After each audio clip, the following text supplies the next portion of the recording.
नमस्कार दोस्तों आइए एक बार फिर से आप सभी लोगों का हमारे YouTube चैनल पर हार्दिक स्वागत है। दोस्तों, जैसा कि आप लोगों ने हमारे वीडियो का थंबनेल पहले ही देखा, मैं आपसे कहूंगा कि आप वीडियो पूरा देख कर जाना ताकि मामला आपको पूरी तरीके से समझ में आ सके। दोस्तों, जब इंडिया गठबंधन देश के अंदर बना था तब भी इसके नेतृत्व को लेकर विपक्षी नेताओं में मतभेद था और लोकसभा चुनाव खत्म होने के बाद भी वो मतभेद ज्यों का त्यों बना हुआ है।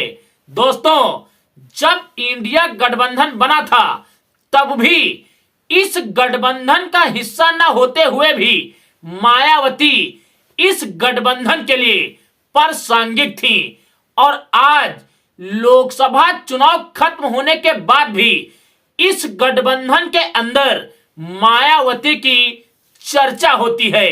दोस्तों, लोकसभा चुनाव के लिए इंडिया गठबंधन बना और लोकसभा चुनाव खत्म होने के बाद जैसे ही नंबर विधानसभा चुनाव का आया, ये गठबंधन देश के अंदर फिर से लड़खड़ाने लगा। दोस्तों, यूपी, बिहार और पश्चिम बंगाल के अंदर ये गठबंधन पूरी तरीके से टूटने की कगार पे है।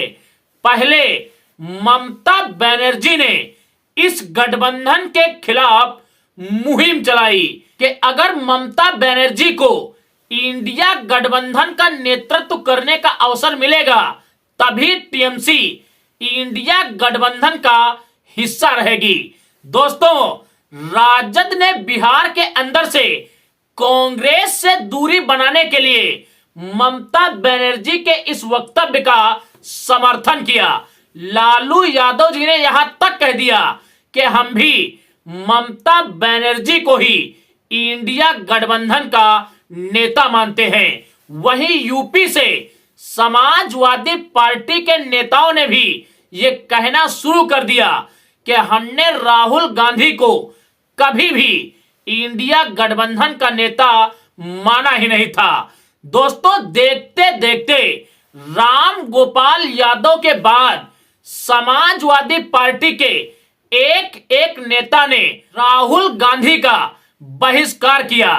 डिंपल यादव ने तो यहां तक कह दिया कि हम चाहते हैं सदन चले और सदन के बाहर अडानी का मामला जो कांग्रेस उकसा रही है, उस अडानी के मामले से हमारा कोई लेना देना नहीं है। यूपी के अंदर यहीं से कांग्रेस और सपा की राहें जुदा हो गई। दोस्तों, लोकसभा चुनाव के दौरान इन क्षेत्रीय दलों ने कांग्रेस से गठबंधन इसलिए किया था ताकि मुस्लिम वोटों का ध्रुवीकरण न हो। यूपी, बिहार और पश्चिम बंगाल के क्षेत्रीय दल जो इंडिया गठबंधन का हिस्सा थे, मुस्लिम इनका कोर वोट बैंक है और अब विधानसभा चुनाव में ये तीनों ही क्षेत्रीय दल अपने अपने राज्य में कांग्रेस को पैर जमाने नहीं देना चाहते हैं, क्योंकि ये सभी जानते हैं कि अगर कांग्रेस इन राज्यों में टिक गई तो इनके मुस्लिम कोर वोट बैंक में सेंधमारी कर देगी और ये नेता ये राग अलाप रहे हैं कि अब हम ममता बनर्जी को इंडिया गठबंधन का नेता मानेंगे। दोस्तों, आप सोचिए, ममता बनर्जी के पश्चिम बंगाल में बराबर हारने के बावजूद भी प्रधानमंत्री नरेंद्र मोदी तीसरी बार देश के प्रधानमंत्री बने, तो ममता बनर्जी उत्तर भारत के अंदर भारतीय जनता पार्टी के विजय रथ को आखिर कैसे रोकेंगी?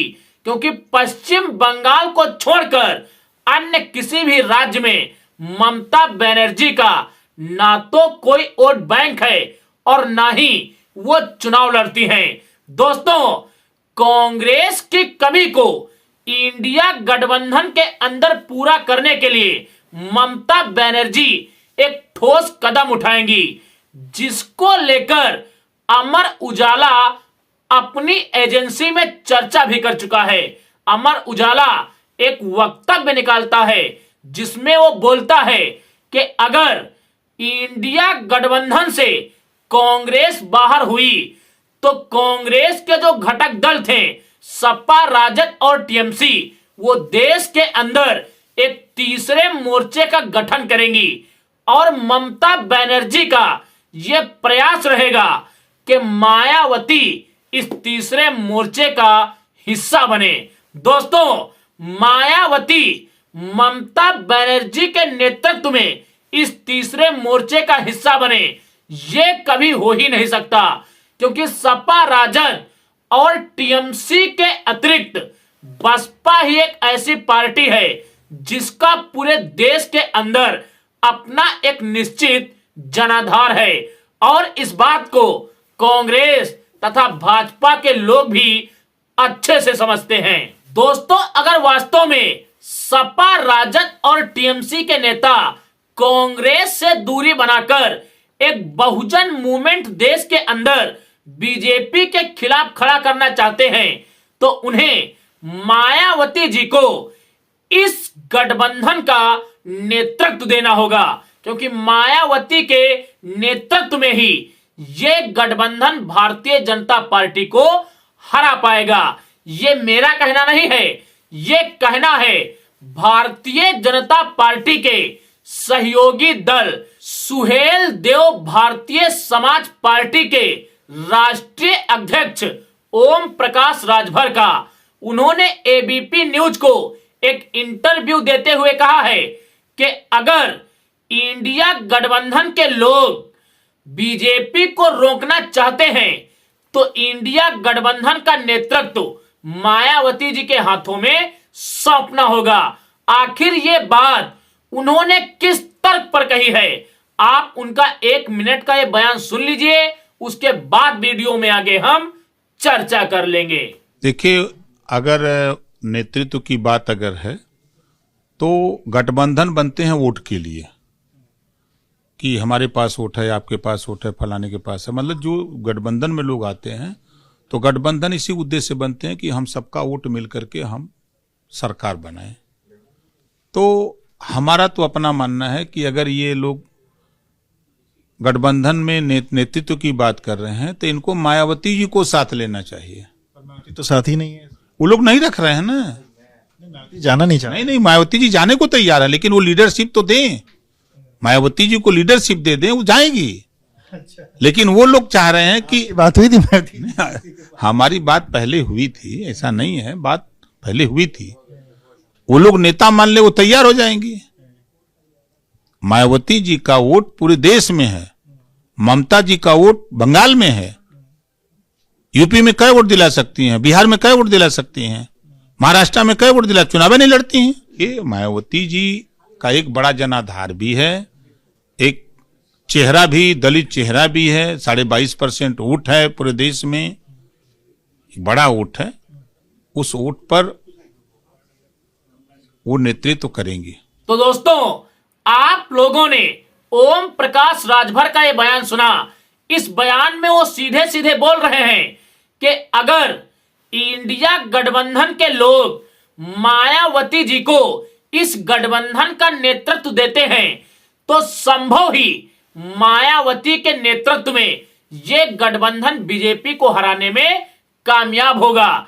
जब पत्रकार ओम प्रकाश राजभर यह पूछता है कि आखिर मायावती ही क्यों, तो ओम प्रकाश राजभर आज बहुत ही खूबसूरत जवाब देते हैं। वो बोल रहे हैं कि गठबंधन ये देखते हुए बनाया जाता है कि किस दल के पास कितना ज्यादा वोट है। तो मायावती की पार्टी एक ऐसी पार्टी है जिसका पूरे देश के अंदर वोट बैंक है। ममता बनर्जी के नेतृत्व की अगर बात करें तो पश्चिम बंगाल के अलावा यूपी, बिहार, झारखंड, मध्य प्रदेश, तेलंगाना, छत्तीसगढ़ समेत भारतवर्ष के किसी भी राज्य में उनका कोई वोट बैंक नहीं है। तो ये बात पहले भी उठ रही थी कि अगर इंडिया गठबंधन के लोग वास्तव में बीजेपी को हराना चाहते हैं तो उन्हें यह गठबंधन मायावती के नेतृत्व में चलाना होगा, और अगर ऐसा नहीं हुआ तो उस समय भी तमाम राजनीतिक विश्लेषकों ने यह चर्चा की थी कि यह गठबंधन फ्लॉप साबित होगा। अब कहीं ना कहीं वही हो रहा है। अब भी समय है, अगर वास्तव में इंडिया गठबंधन के लोग बीजेपी को हराना चाहते हैं तो मायावती जी को ससम्मान इंडिया गठबंधन में लेकर उन्हें लीडरशिप सौंपनी होगी। बाकी आपको क्या लगता है, कमेंट्स में अपनी प्रतिक्रिया जरूर दें। हम मिलेंगे एक अगले वीडियो में एक अगले मुद्दे के साथ। तब तक के लिए आप सभी को मेरा सादर जय भीम, जय भारत, जय संविधान।